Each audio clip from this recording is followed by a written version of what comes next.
Hi, everybody. Welcome on this Thursday, November 21st.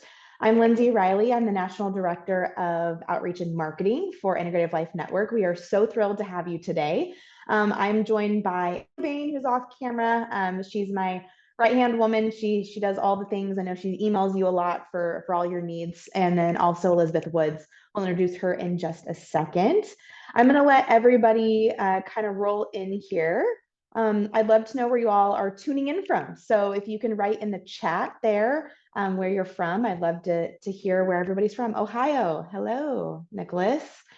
It's great to see where everybody's from. We sometimes have some international folks too, which is really cool. Wow, a lot of Ohio, Florida, Northern Virginia, Tulsa, Oklahoma, here in Nashville, Texas. We have Pennsylvania representing, Chicago. Fantastic. Lots of Ohio folks. Good to see all of you. Awesome. Northwest Alabama. Great. Thank you all so much. Virginia. All right. Thanks, everybody.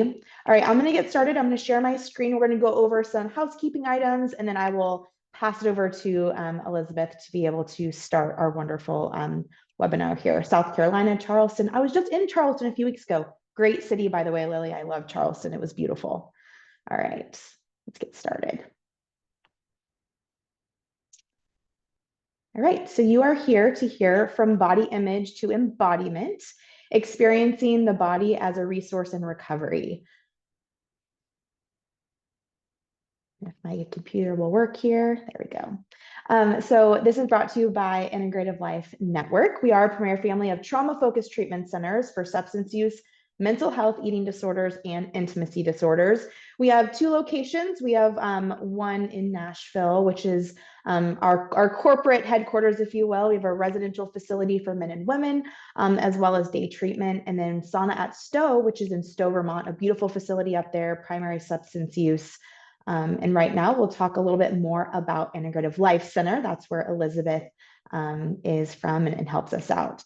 So Integrative Life Center is an intimate, privately owned treatment center in Nashville. We're dually licensed, mental health and substance use. Our clinical superpower is treating co-occurring disorders from a trauma-focused perspective. We do offer that full continuum of care from residential, PHP, and IOP. We also do have supportive housing for those PHP and IOP folks. And then we also specialize in women's eating disorders and men's intimacy disorders. We are really excited to announce this, and there's actually going to be some more great news at the beginning of the year as well, but we are now in network with TRICARE East. We're very excited about this partnership. Fully in network for substance use through the whole entire continuum of care. And then we are in network for mental health and substance use at the day treatment level of care. Again, some more exciting announcements with a couple other insurance companies that we are seeking in network contracts with. A few reminders about your CEs for today. If you are in attendance, please use your individual Zoom registration link. We will need that. It's a unique join link just to you, so please use that. You must remain on the webinar the entire time. If you join and leave, we will see when you join and leave, so please stay logged on if you can for the entire time. You must complete the CE evaluation on the webinar at the end of this webinar. It'll pop up for you to take. If for some reason it didn't, go ahead and email us. We're happy to send that to you. And then please give us about a week. We will send you your certificates as well as a copy of this recording next Wednesday, November 27th, right before your Thanksgiving holiday. Those certificates will be sent out to you. The webinar is being recorded, as I just mentioned, and it will be available on our YouTube channel. That will go out with your email once we send those certificates on to you. If you have any questions at all, need assistance, help throughout this webinar or ever, we would be happy to help you. Allie Bain, her email's right there. You can get in touch with us that way. A couple other reminders before I read Elizabeth's bio is that we love questions. We'll leave questions for the end of the webinar, about 15 minutes for that. Please put that in the Q&A section. Do not put it in the chat. Please put it in the Q&A section of that, and then we will answer those at the end. And again, all certificates and the recording next Wednesday, please do look for that next week. All right, Elizabeth Woods is a therapist at Integrative Life Center, providing group and individual services for clients struggling with disordered eating, eating disorders, and trauma across all levels of care. Elizabeth also provides support for the internship program at ILC. We love our interns. Elizabeth received her Master's of Education in Human Development Counseling from Vanderbilt University with a concentration in clinical mental health. Elizabeth has trained in a variety of trauma-based, my screen's in the way, therapies, including clinical hypnotherapy, parts work, and brain spotting. She is also receiving training to work with eating disorders from a somatic and attachment-based lens through the Embodied Recovery Institute. She is passionate about supporting clients on the journey of recovery by reconnecting with their authentic and whole selves. Well, without further ado, I'm going to stop sharing here and I'm going to let Elizabeth take it away. Great. Thanks so much for that introduction, Lindsay, and I will start sharing and we'll get started. Yeah, also just want to say a big thank you to everyone for being here, for taking time out of what I imagine is a busy pre-holiday week. So I'm really excited for our time together.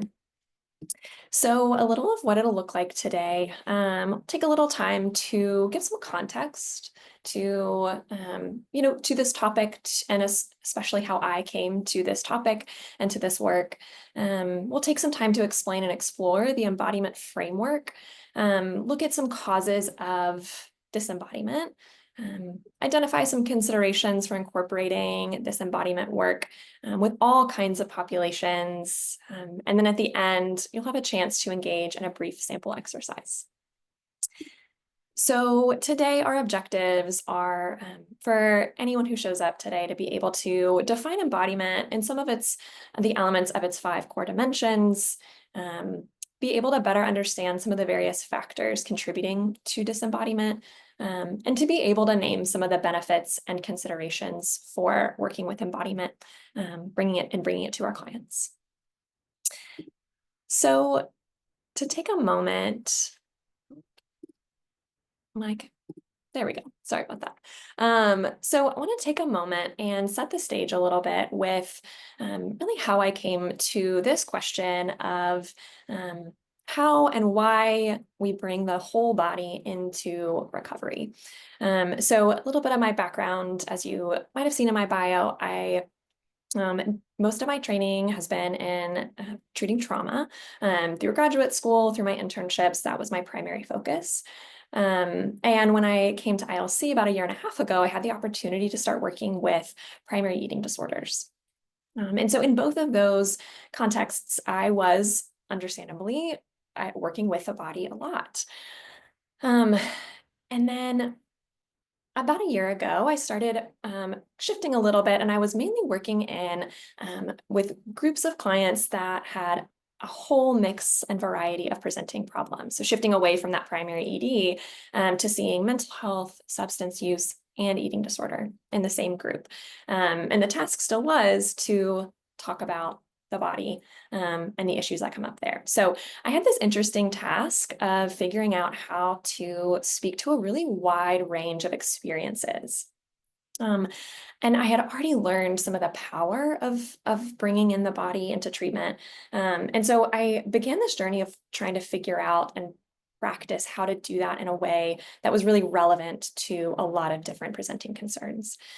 And so while that might not be everybody's story who is on this webinar today, I think that many of us, and I think especially if you've tuned in today, understand the importance and potential power and healing ability that the body has when we bring it into treatment, whether you're working with clients individually or in groups.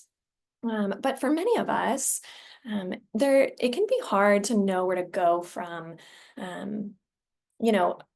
starting places of mindfulness or meditation, or the question of where do you feel that in your body, which are wonderful starting places. But I think it's normal to have the question of where to go next, and how to deepen that work.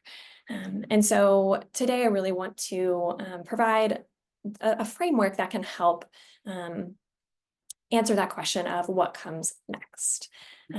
So as in my journey of exploring how to bring the body into treatment in a really holistic, integrated way, I really started to try to think about and conceptualize, what was my why? Why was this important? And the why fell into two main categories for me. And the first why was because our field has really strayed away from the body for so long. And I really first started to notice that in working with eating disorders with that more traditional mindset of focus on body image rather than body experience. And even though that was the sort of traditional understanding and knowledge, the more I worked with clients, the more of their stories that I heard, the more I realized that that narrow focus on body image was missing the mark, even for clients who came in specifically for eating disorders. That it was more about challenges with the experience of being in and living in a body. And then that got me thinking about just how pervasive that sense or that belief of mind-body dualism is in our field in general. I think a lot of modern Western psychology is still operating, in less today, but in the decades past, was really operating from this disconnect of the mind and the body and the hierarchy of the mind being above the body, that stemmed all the way back to Enlightenment thinking. That famous quote, "I think, therefore I am." Really placing the mind over and above what we learn and what we can gain from connecting with our bodies. And just how at odds that is with ancient and modern Indigenous practices from around the world that have been able to know and hang on to and preserve the knowledge of how necessary it is to treat the whole person, body included. And the second why that I came to, or why this feels so important, is that I really have found that learning to bring in the body, learning to be more in the body can help us connect both with ourselves and with others more deeply. And I really like the framework from mindful self-compassion that talks about common humanity and how one way that we can both connect with ourselves and with others is by tapping into the truth that all humans suffer, that is a part of the human experience. And specifically in this context, that all humans at some point, because we all live in bodies, we will struggle with that experience at some point. And this is actually how I start my groups, is when I have new participants come in, I always share this sentiment of we all have and live in bodies, and most of us will encounter difficulties with that along the way. And so this is a way we can connect with each other and connect with ourselves, right? As this this paradigm that we really believe at ILC and we really try to live into, that recovery really is about recovering a deeper sense of embodiment, which allows us to access more of our authentic selves. And so before we keep moving and move into this embodiment framework and exploring that a little more, I want to take a second to really acknowledge all of the brilliant researchers and therapists and authors and trainers that have influenced this work, my work, and this talk today. I think it's helpful and important to name all of the different voices that are in this virtual room with us today. So as you can see, there is a mix here of different books, also some therapeutic modalities that have been really influential.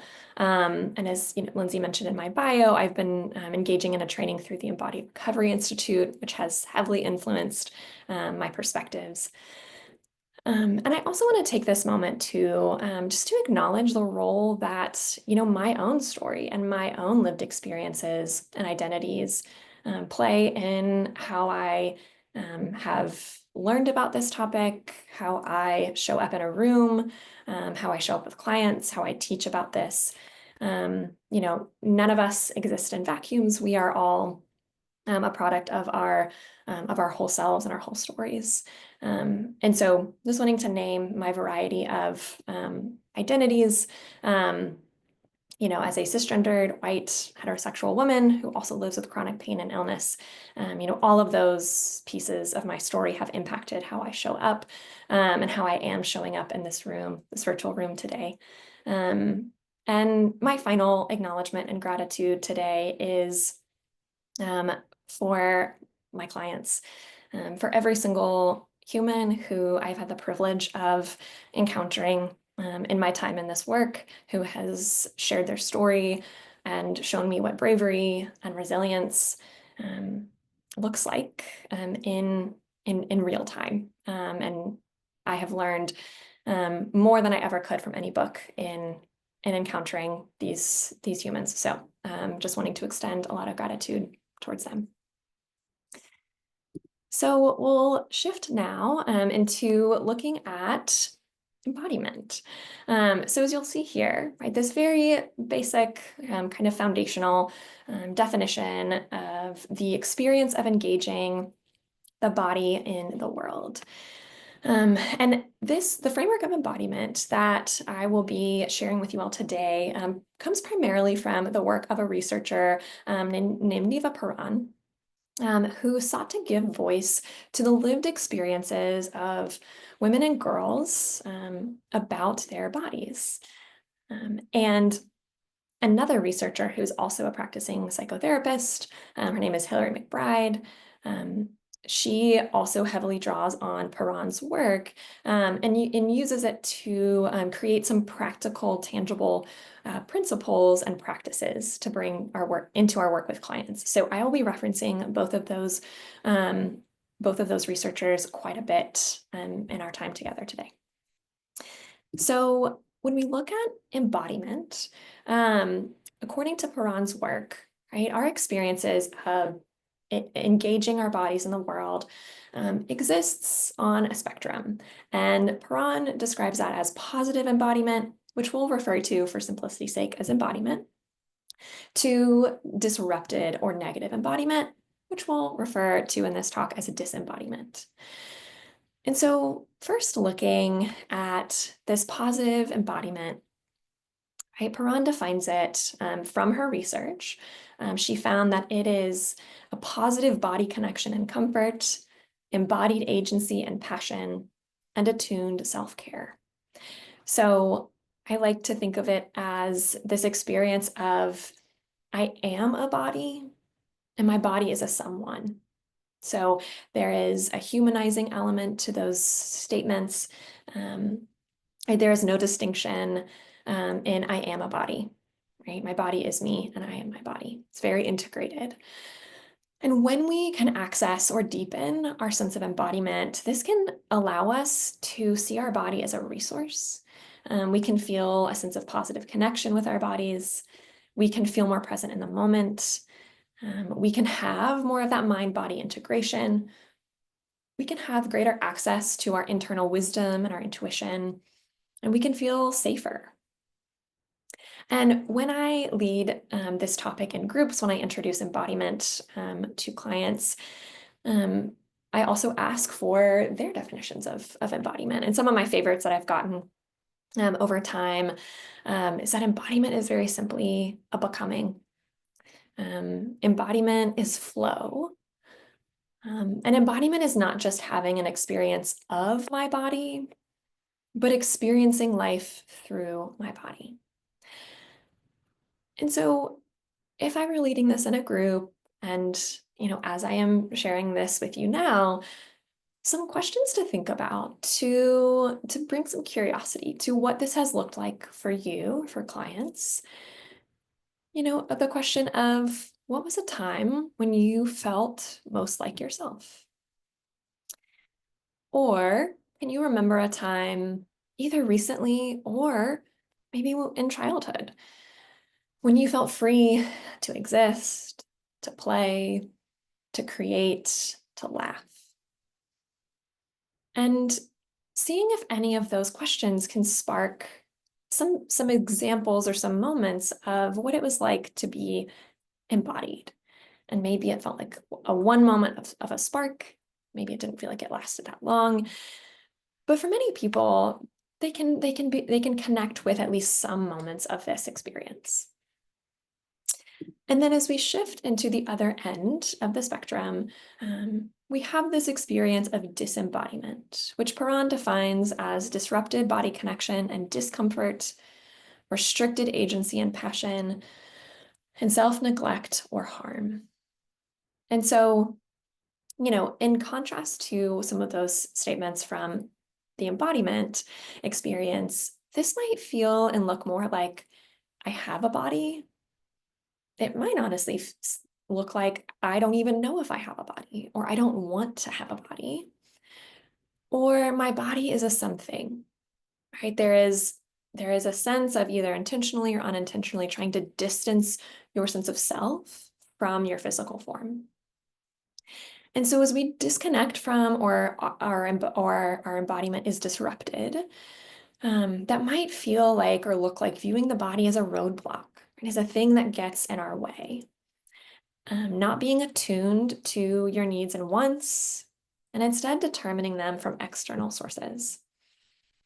It's much more likely to be in a place of comparing and competing with other bodies. And if bodies are objects, and we can compare and contrast objects.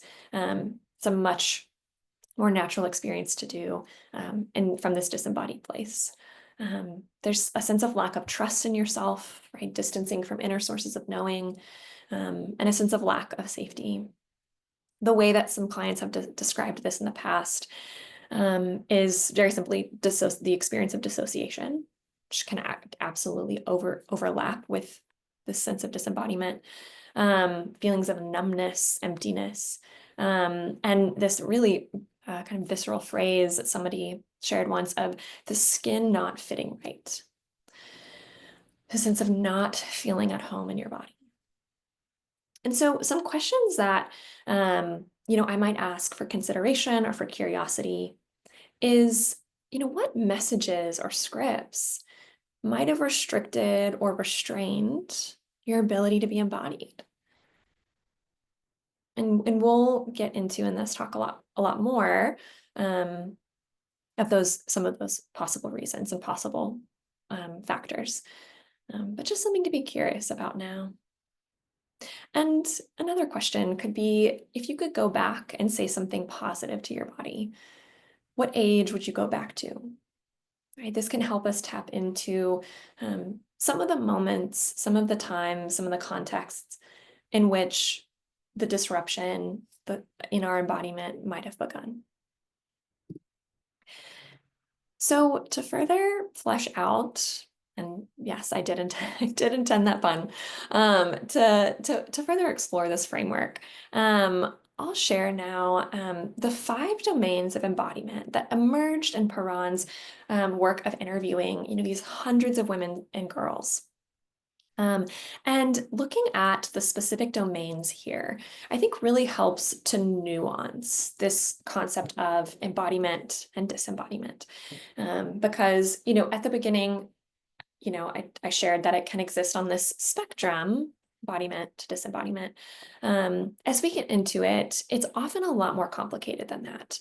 And so while it can be helpful to, kind of to look at and explore on the average where someone might be on that spectrum, the domains allow us to get a little bit deeper into where those specific challenges in embodiment are, which help us, as many of us who are practitioners and clinicians know, the more specific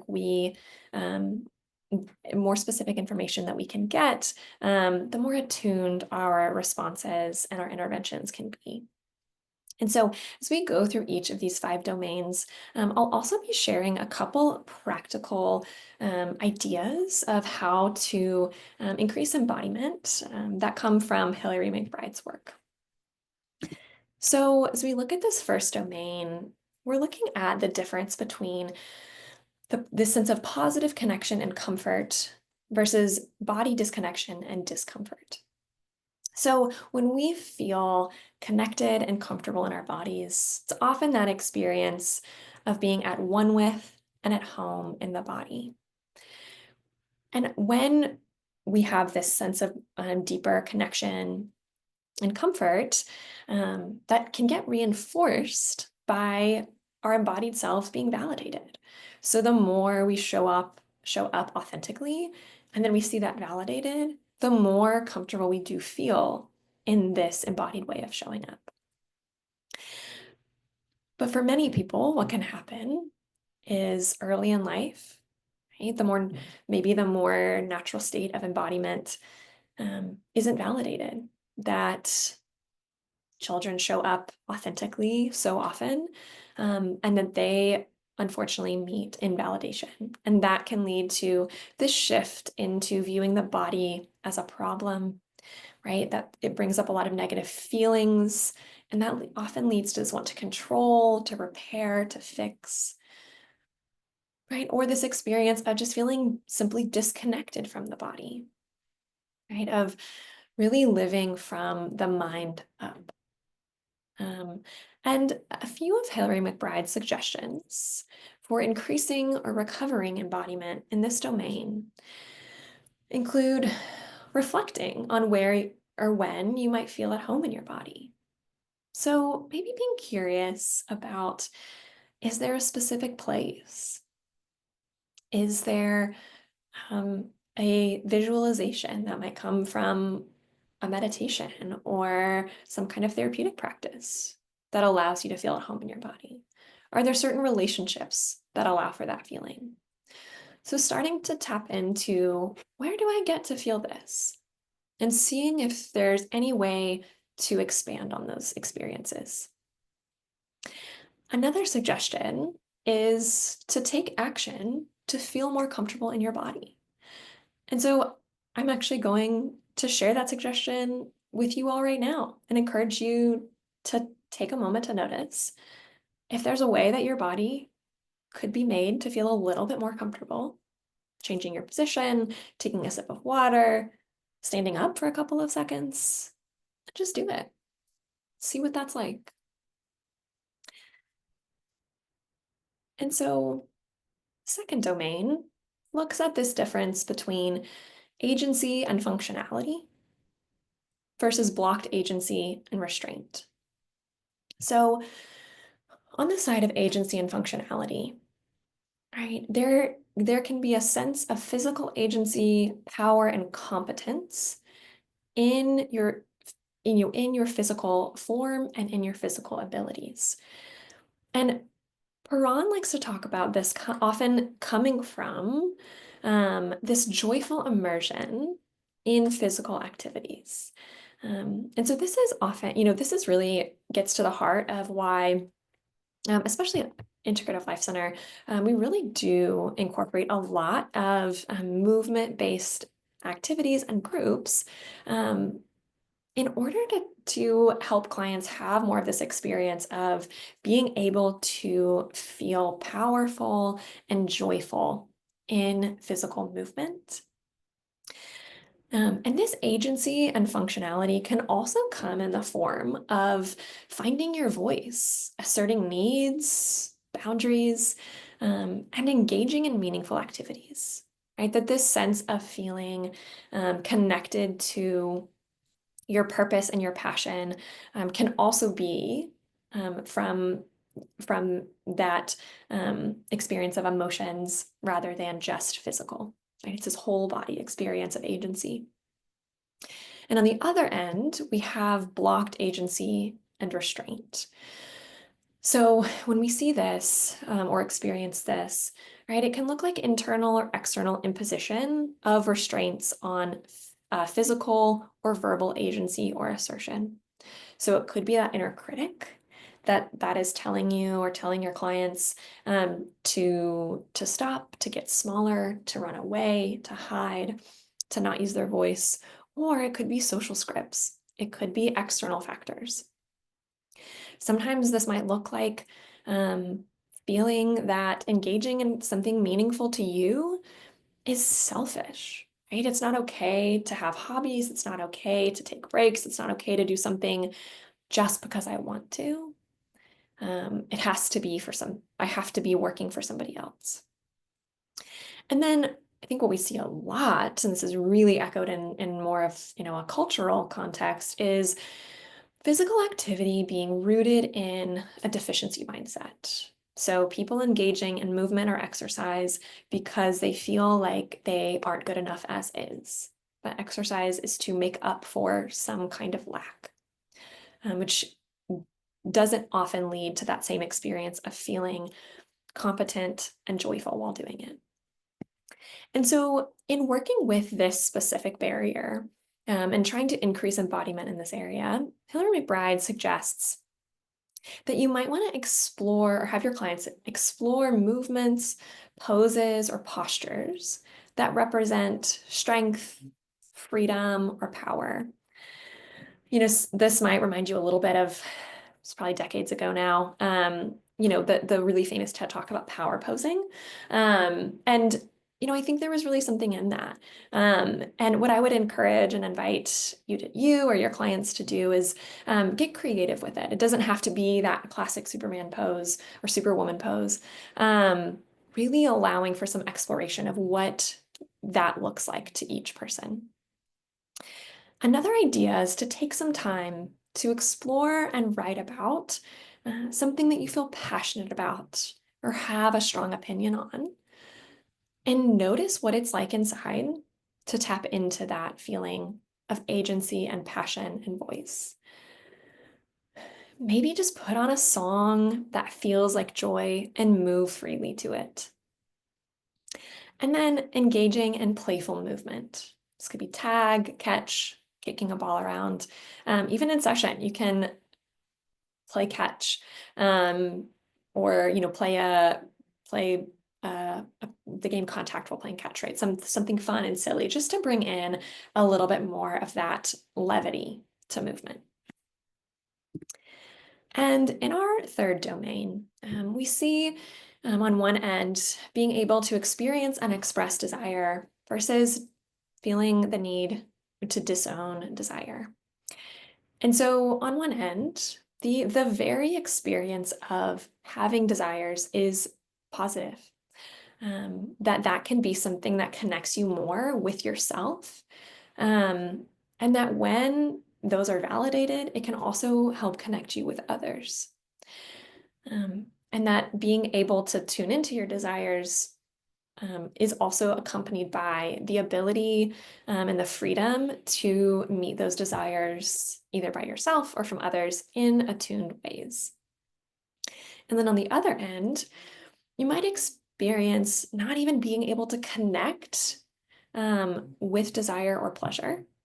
Or if you or your clients can connect with that it brings up really negative emotions, often shame, guilt, or sadness. And often that comes from experiences of not being able to feel like those are met, or actively being shamed for having some kind of want or desire.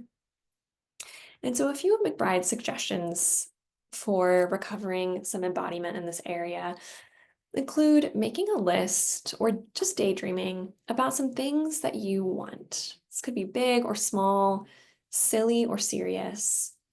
Again, noticing what happens in your body as you do this exercise. And another idea is before making a decision, again, it could be a big decision or a small decision, asking your body to let you know what you really want. So getting quiet and noticing sensations, images, emotions, impulses, directions, really anything that emerges, and listening to it. And then another idea is to go on what McBride calls a pleasure treasure hunt. So just spending some time noticing what feels good and moving towards it. If it's a warm day, maybe you experiment with putting your feet in the grass, and if that feels good, try walking further on the grass. And if you notice a nice flower, maybe you go look at it. Just allowing your sense of enjoyment to guide your actions. Could be 5 minutes, 10 minutes, could be an hour. But just practicing tuning into and responding to that experience of want or desire. And our next domain looks at this continuum from attuned self-care to disrupted attunement, neglect, and self-harm. And so being attuned to and doing our best to address emotional, physical, relational, psychological, and spiritual needs is really the hallmark of this domain, which allows us to better regulate and resource the body.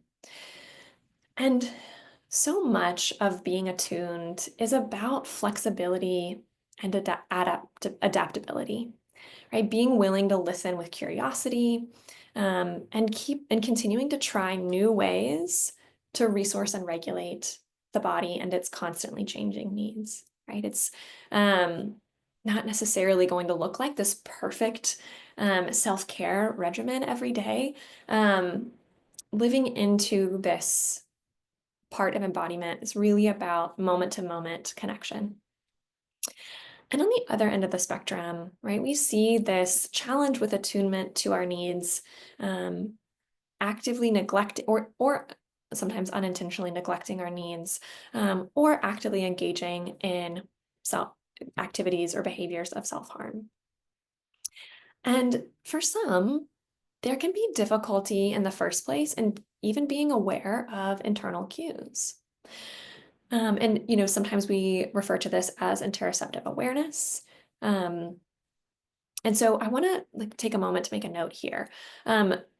Sometimes people have a more innate challenge with interoceptive awareness. That's really commonly seen along the spectrum of neurodivergence.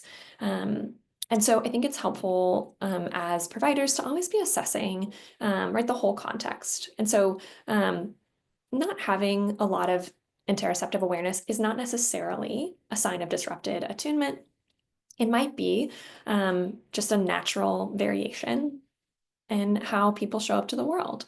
And it can also be an evidence of maybe some experiences of being told to shove feelings away, feeling unsafe with feelings. So just helpful here to make a distinction between, lack of interoception that comes from neurodivergence or sensory differences versus what is because of disrupted embodiment.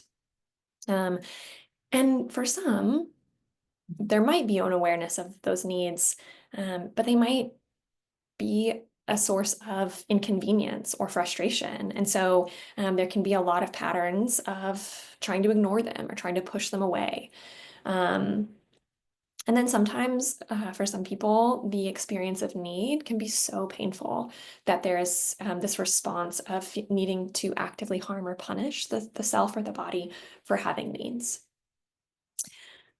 And some of McBride's suggestions in this domain, right, is ahead of time, right, kind of drawing on that DBT concept of coping ahead, creating a menu of possible ways to meet our needs, right, really trying to expand from what's kind of become that slightly co-opted social media brand of self-care, but actually really looking at and exploring what are the needs that I have and how can I very intentionally meet those needs.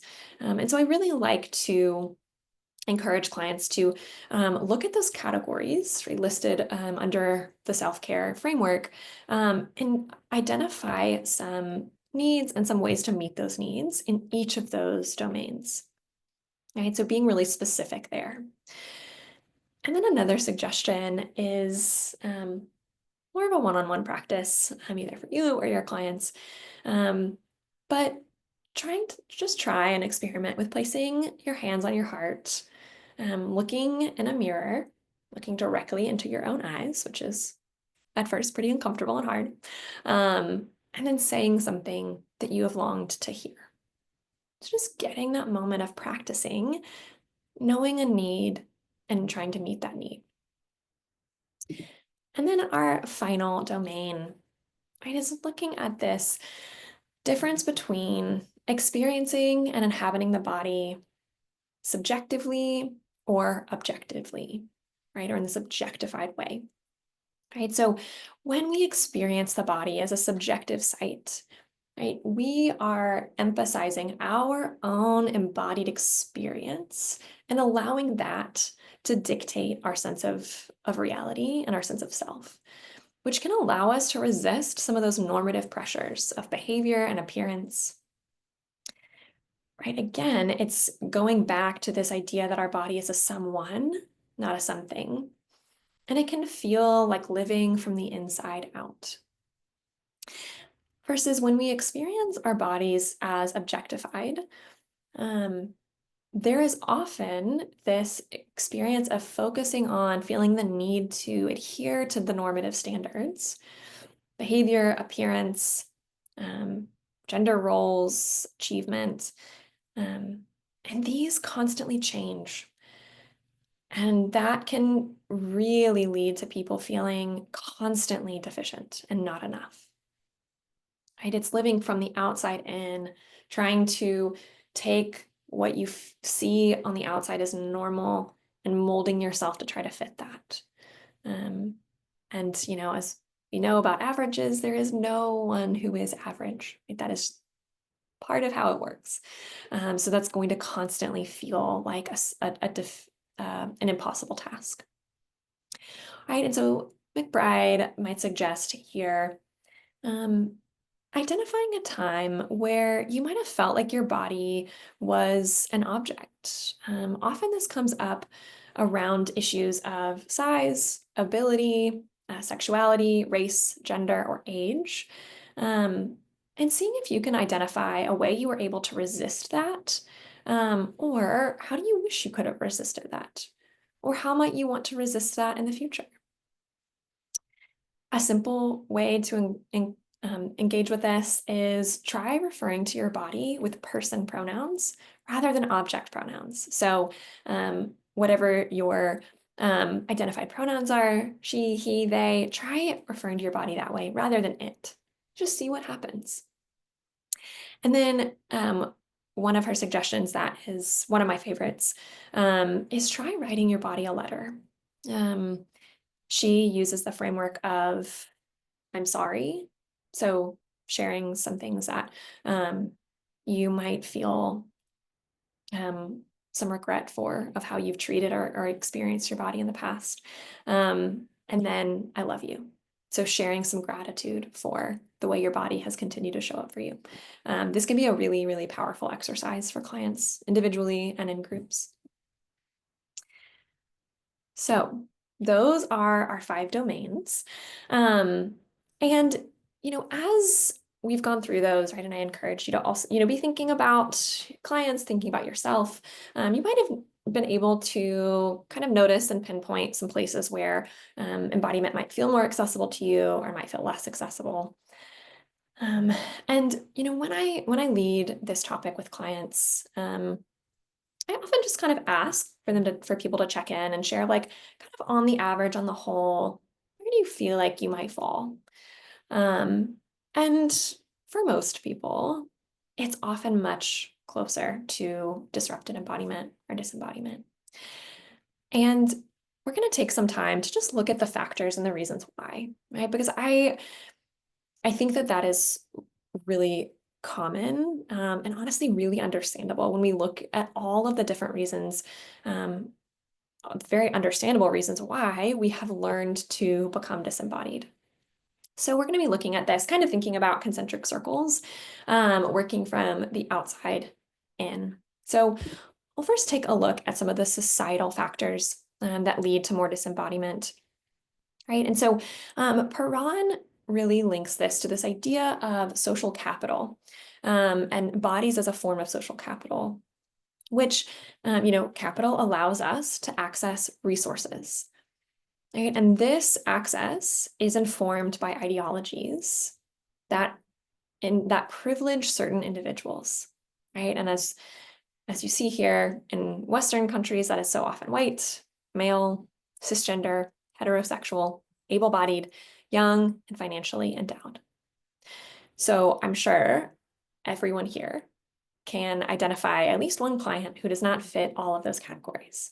And therefore, likely has experienced some form of effect from some of these other cultures and forms of oppression, right? So one of the first that I introduced to clients is this framework of diet and wellness culture. And there's so much good research and literature on this out there, and I encourage you, if you're interested, to look up more. But I'll just briefly touch on, right, this framework. We see it all over the media, we see it all over social media, that really prioritizes and privileges thin bodies over large bodies, prioritizes weight loss as like the highest priority, and equates thinness with morality. Right. And in recent years, we've seen some of this shift from just strictly the thin ideal into just more of this like wellness culture, and this idea that there is a very specific way that we need to show up. We need to eat certain things, we need to exercise in certain ways so that our bodies can look and feel certain ways. And that can be really damaging to being able to tune into what you actually need and what your own body needs. Another influence that can really work to distance people from the beauty of their bodies and the ability to tune into its inner wisdom are different forms of purity culture. And so this often arises in certain religious traditions, can also show up in more like secular traditions, right? It's really any system of belief and behavior that has very strict and stringent ideas on what it means to be pure or clean or worthy.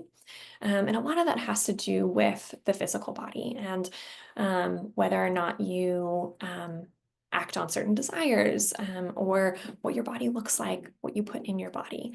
And often as we see that this impacts women and other genders primarily, more so than men, although it does affect men as well. But it can lead to a lot of internalized shame about their bodies.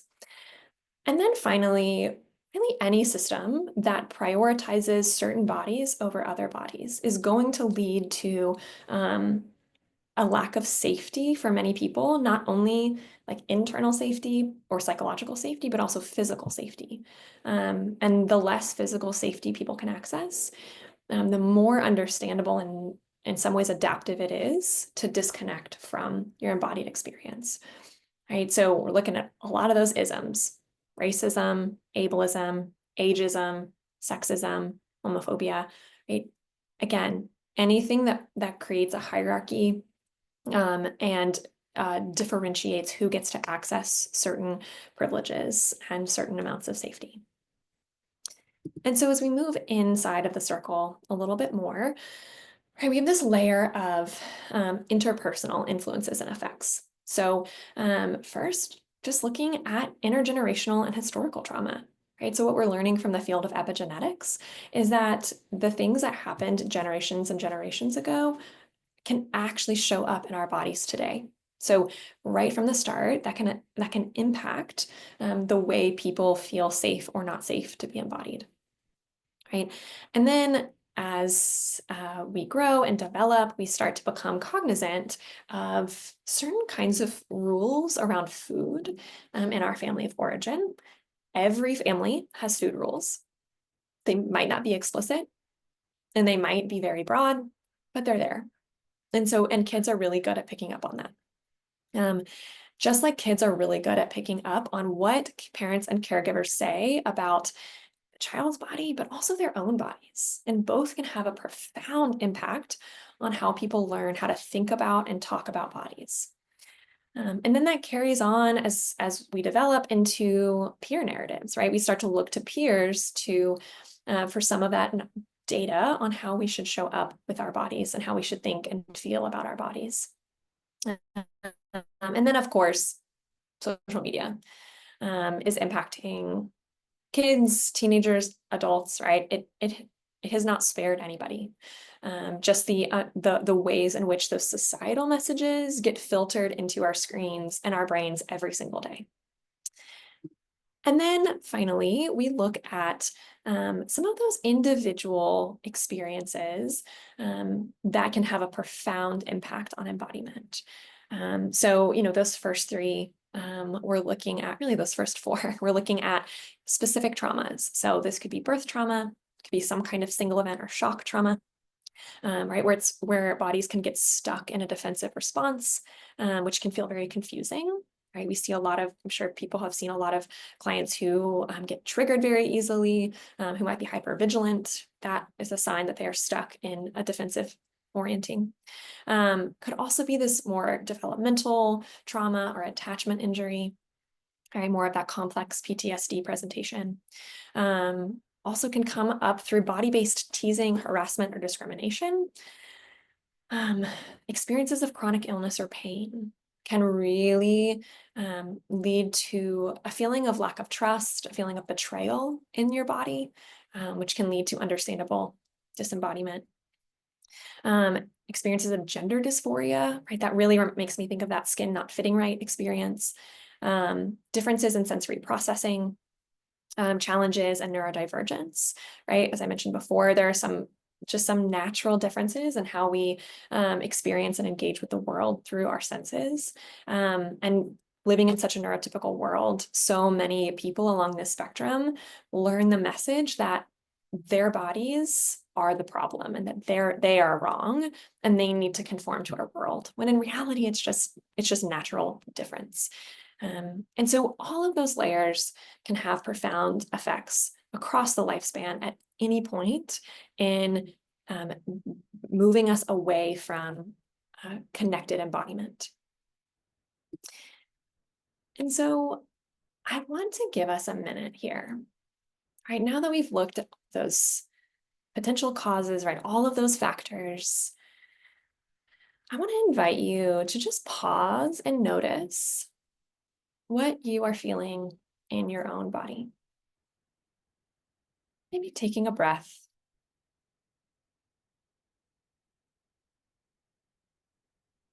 I notice when I tune into my own, I feel some heaviness, right? Delivering all of that information and data. And when I lead this in group, I also have a pause here. And often what comes up are feelings of anger, heaviness, sadness. Sometimes there's a hopelessness about just how, like, that's a lot to fight against. And that's all valid and all real. And what I like to turn to in that moment is using it as an opportunity to talk about what I like to call a tiny resistance. Because in the very practice that you just engaged in of pausing and attuning, you became a little bit more embodied.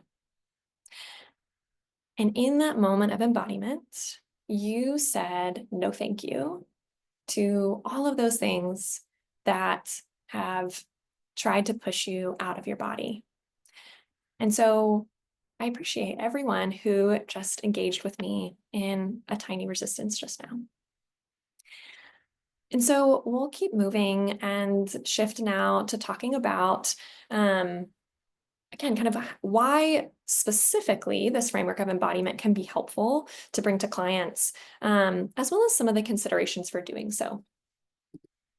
So for clients, right, this can help clients have a specific language for their experiences. And words are powerful. Like most providers and clinicians know that shifting our words can so often shift our stories. And it can also help clients understand that embodied experience is possible and that there are practical, tangible steps to take towards that. That it doesn't have to be this like pie in the sky pipe dream. That this can be as simple as pausing and noticing. And this can help clients connect with their core authentic selves, as I've mentioned before. It can help rebuild trust in their bodies, right? Helping them understand that we can get so much good and powerful and important information and data from our bodies. And then it can help clients experience more compassion for themselves and others, set healthier boundaries, and have more fulfilling connections with others. Right? The more that we tune into ourselves, that can help us support what healthy boundaries look like for me specifically in the context of this relationship, right? Because we're practicing that moment-to-moment attunement. And as a provider, right, leaning more into and teaching more about embodiment can be a part of our advocacy work, right? Many of our professions have mandates for advocating for those who experience discrimination or marginalization or oppression.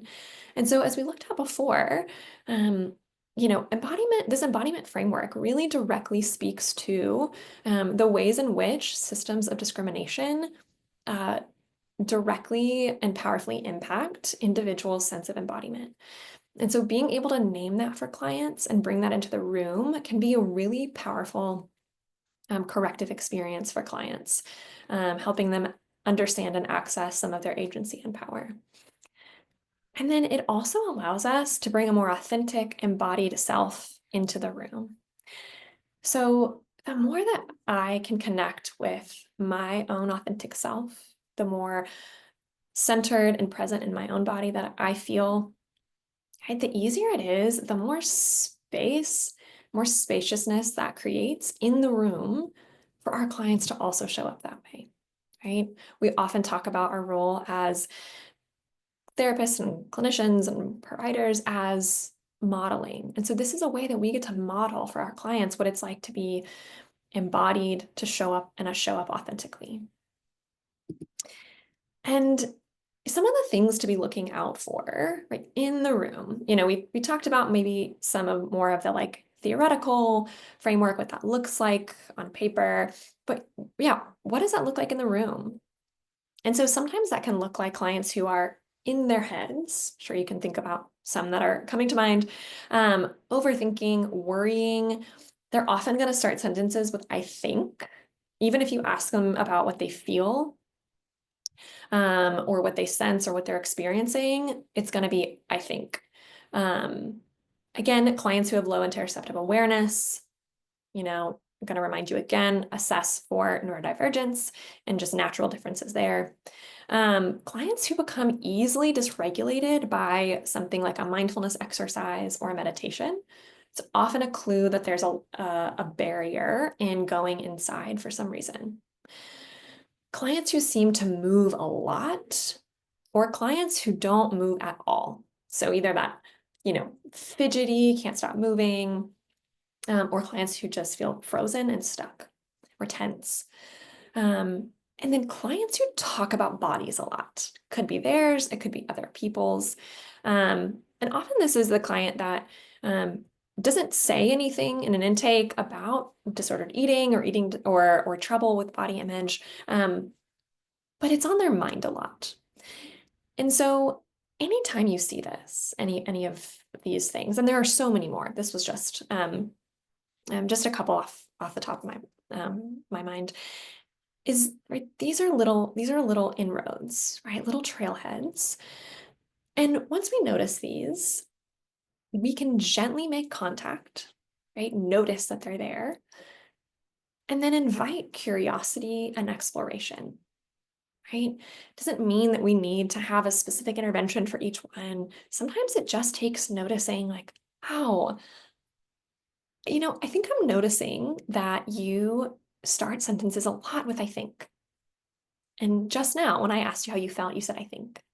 I wonder what that's about, right? So just being able to be open and expansive about how we approach this, and also being able to contact it and make it explicit, because so much of this is implicit and so deeply ingrained that it can take some very intentional awareness and noticing for us as providers, and then in order to help our clients start to be in that practice as well. And then a couple of things to think about in incorporating this embodiment framework or embodiment exercises with clients. Something that I say probably every day in my work since I learned about it in my embodied recovery training is this paradigm of we have to work within capacity to build capacity, right? So it's another way really to say we have to meet our clients where they are and move with them from there. So what that might look like in a group setting, especially if it's not just primarily a body image group or a group for people who struggle with disordered eating, knowing that clients are going to have very different experiences and views of their bodies. So making room for both connections and differences, right? That might look like, that paradigm of mirrors and windows, and then setting ground rules. And a couple of ground rules that I find really helpful are staying away from specific numbers, right? So we don't need to say any specific weights, calories, or sizes. Just we don't know where people are with that. And then the other ground rule that I found really helpful is to avoid making comments about other people's bodies, even when it's positive. So it's really natural for people to want to jump in when they hear someone talking about their body in a way that, isn't kind to themselves, to say, oh, but no, that's not what you look like, or oh, no, that's not true, or oh, no, you're not this. And what that does, it's so well-intentioned and very natural to do. We do it a lot in our real lives, I'm sure. That continues to perpetuate the idea that the appearance is the most important part. And it can also shut down the feelings part of it. And so I always just like to set that rule and expectation that we're going to let the feelings be, and we're going to work from there.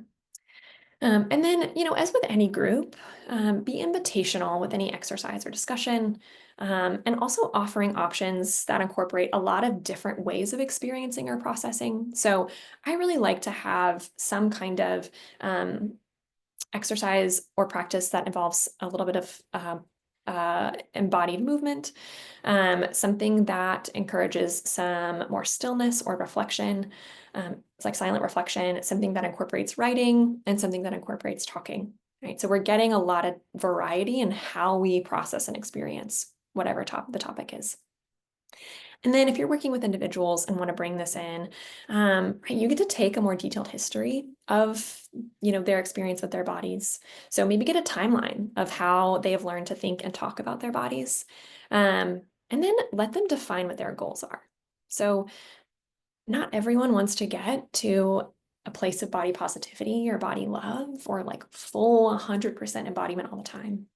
So really assessing and letting them define where do they want to get to, and then making small, tangible goals along the way and celebrating even those moments of embodiment, right? Wow, you talked about a feeling first instead of a thought. That's amazing, right? We are looking for small cellular level changes, and that's the work right there. So I am excited to get to share with you just a brief sample of an exercise that I do with clients. Yeah, we've got a little bit of time, so this will feel a little quick, right? I would I would spend a lot more time on this if this weren't a group. But I will lead you through a little sample of this. And just a note, there will be a small portion where you're writing something down. So if you have, a little notepad, a little scrap piece of paper and a pen handy, that's great. You can also just like use your phone on the Notes app. But if you want to go grab something, you can do that. This is an exercise that's adapted from acceptance and commitment therapy called the sweet spot. Some of you might be familiar with that. It's a really great. You can do it in groups, you can do it individually. So I kind of use that as a starting place and adapt it for more of an embodiment framework. So what I'm going to have us do is I will guide us in a brief visualization meditation. And so if you are in a space where you are safe to close your eyes and that's accessible to you, I would encourage you to do so. Right? Taking a moment to, again, return to what your body is feeling and make a choice to get a little more comfortable. And if, of course, you are driving or it doesn't feel good for you to close your eyes right now, that's totally fine. You can still just listen along. So I'm going to invite you at first to just start to settle in to noticing what it's like to be right here, right now, in whatever room you are in, whatever seat you are in. Taking a moment now to turn your attention to your breath. No need to breathe in any specific way. Just noticing the sensations of breathing in and breathing out.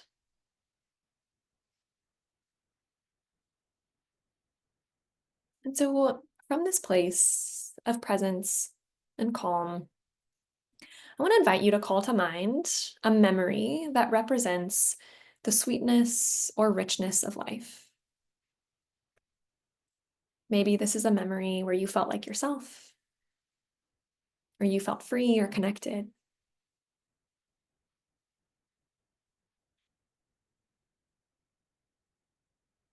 Some of you might be finding yourself a little fixated on finding the perfect memory for this, and just know that that doesn't really exist. Any memory is probably good enough. And so once you've been able to locate and grasp a memory, I want to invite you now to see if you can place yourself inside of that memory. So see if you can be first person, as if you're experiencing it again. And take some time to really look around, to notice anything that you see. Right? Notice any smells or sounds, any sensations.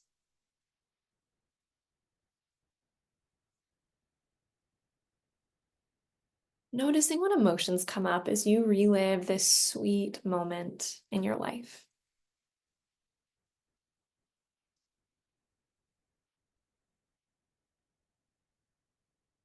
Allowing it to be as vivid and bright as possible.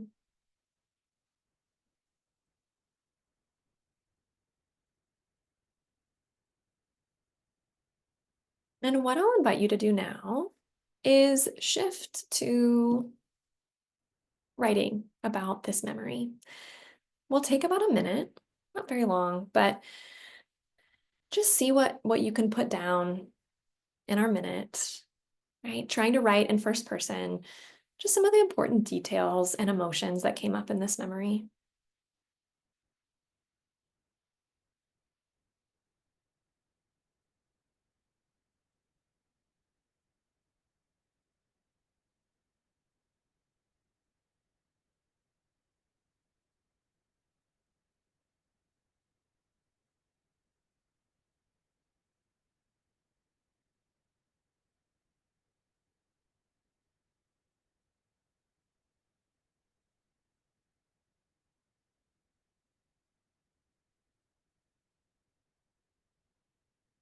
And if you're still writing, it's totally fine. I know that wasn't a lot of time. I would, in a group, give a lot more time for that.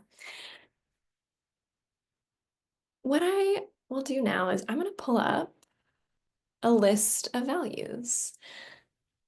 And, if I was in a group, I would have clients share, anyone who wants, share their memory, share what came up for them, what emotions were there, before turning to this exploration of what this memory might tell us about what's important, right? Which is what values do, right? They tell us what's important.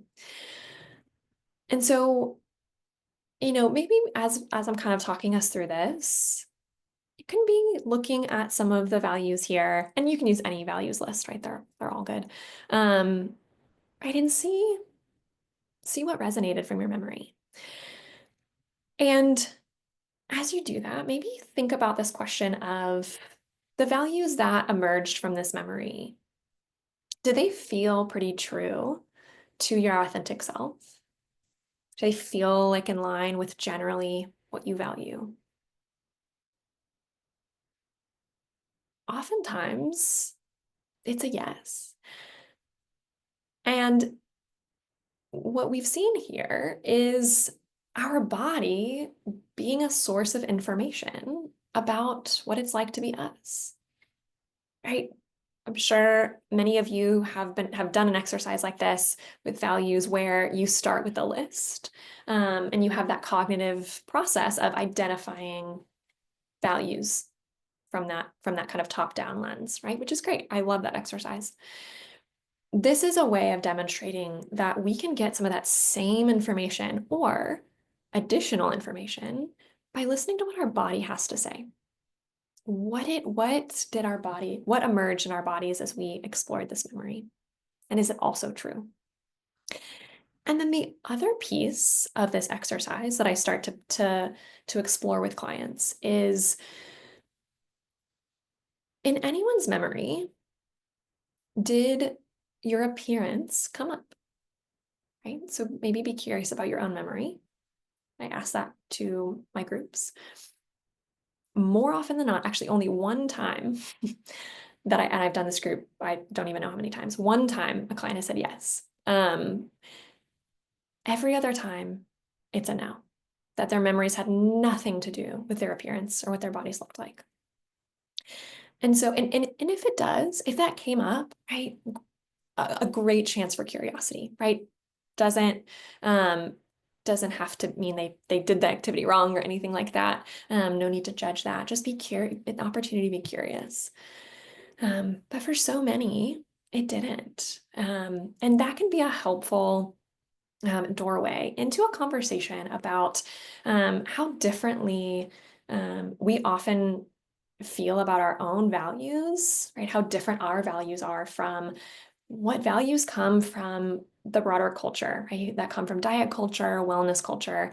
And so I often in a group put up the values that came from their memories. So we have this lovely, beautiful list of core values. And then on the other side of the board, put up what does diet culture tell us to value?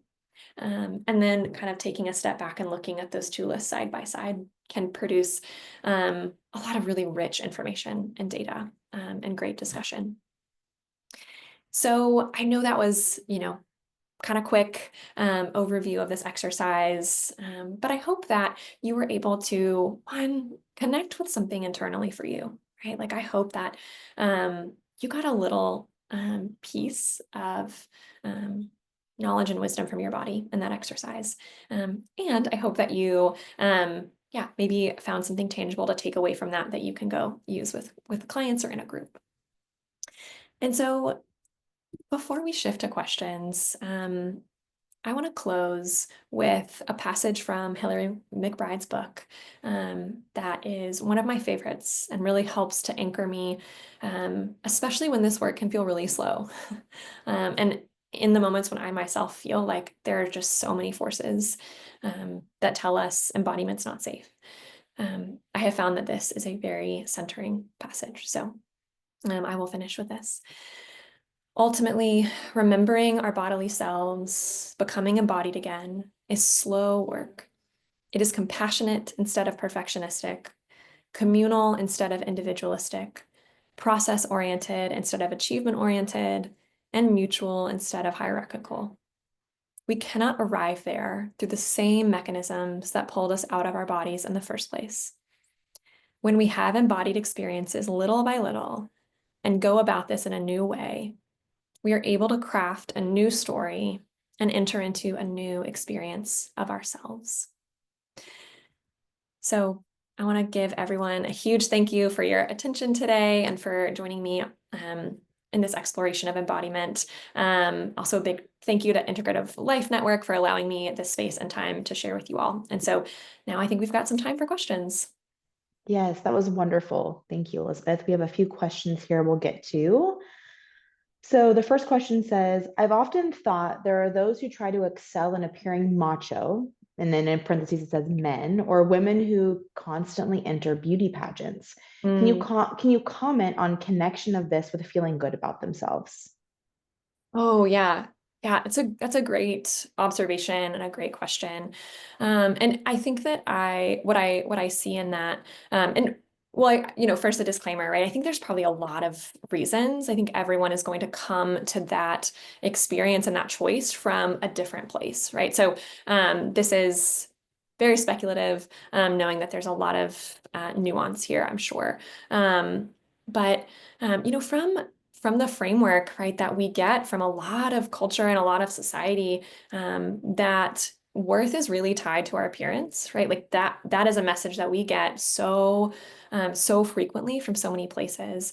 It does make a lot of sense why some of those forums for very explicitly celebrating your appearance would absolutely feel like is giving a lot of great benefits on self-esteem and self-worth. Right. Again, we're in this paradigm of hierarchy and competition. Right. I think that is a very like Western and American experience of that, to feel like you have self-esteem, you need to feel better than others. And so those competitions also allow for that feeling. Right. So I do think that they are meeting a real need because of how emphasized appearance is in our culture. Great. Next question says, how do you hear what your body wants and make the correct interpretation of what the body wants? Yeah, I think that is the question. So I'm so glad you're bringing it here. A lot of that comes in practice, and what's so hard is quiet. And I can speak from personal experience. The quiet is so hard.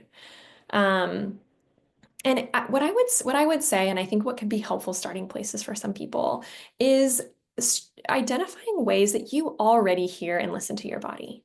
So thinking about, if you have access to hunger cues, that's you hearing your body, right? If you try to eat when you feel hungry, or you try to drink water when you feel thirsty, that is you hearing and listening to your body. If you go to the bathroom when you have to go to the bathroom, that's another example. Um, you know, we are doing it much more than we, I think, give ourselves credit for sometimes. So, and my belief is that if you can do it with hunger or um, fullness or thirst, I think you can do it with other things too. So even if that feels like a really basic starting place, um, right? We work with capacity to build capacity, and then we keep practicing and keep trying to find moments of silence. And sometimes just recognizing that, right? Like sometimes it's just so second that you Right. just don't even Right. stop and recognize, like, oh, my body's telling me something. Yeah. Yeah. So, how do you handle this with a survivor of sexual assault, rape? Mhm. How do you handle this type of work? Mhm. Yeah, great question. And because I really came to this work from a trauma background, I've had a lot of experience. And I think the answer here is uh, if you think you need to go slow with someone who hasn't experienced that kind of trauma, go eat like 10 times slower. Because like it is so adaptive to be very disconnected from the body after those kinds of intense physical traumas. And so this is going to probably feel like microscopic changes. And so some like very simple things is, right, again, just ensuring in any exploration or exercise is always invitational, right? And making sure any suggestion to turn inward or engage the body, they get choice and and their no will be respected. Right? Always offering in any kind of meditation, eyes open, right? That's just a helpful practice. Um, and we really want to start with where is there any iota of safety in your body, right? Can you feel neutral in your pinky toe, right? Can you feel neutral in your pinky toe when you're barefoot in grass? And like maybe that's where we start. But that is right, really important to keep in mind, like just how intense some of those internal experiences are for survivors. And so we want to be very sensitive and very slow with this work. I saw Erin in the chat here says, any special considerations for engaging minors in this work? Oh, that's a great question. I will very transparently, I do not work with minors. So that is really not my specialty. Um, yeah, so I want to defer that question to somebody with much more expertise than me. I think what I would say is really emphasize, and this can be a cool way, I think, to teach agency and choice, right? Is again being incredibly invitational and really coaching minors on being able to say no to any suggestion of an exercise or an activity or an exploration. Great. Well, we've had some feedback in the chat. Said thank you, great exercise. People really enjoyed it. So thanks again, Elizabeth, for this. A couple more reminders before we let y'all go. You will see that survey and evaluation pop up. Please take that. And then please give us a week. So we will send you your certificates. The recording of this presentation and the PowerPoint will be sent to you next Wednesday, the 27th. Thanks again for spending an hour and a half with us. We so appreciate it.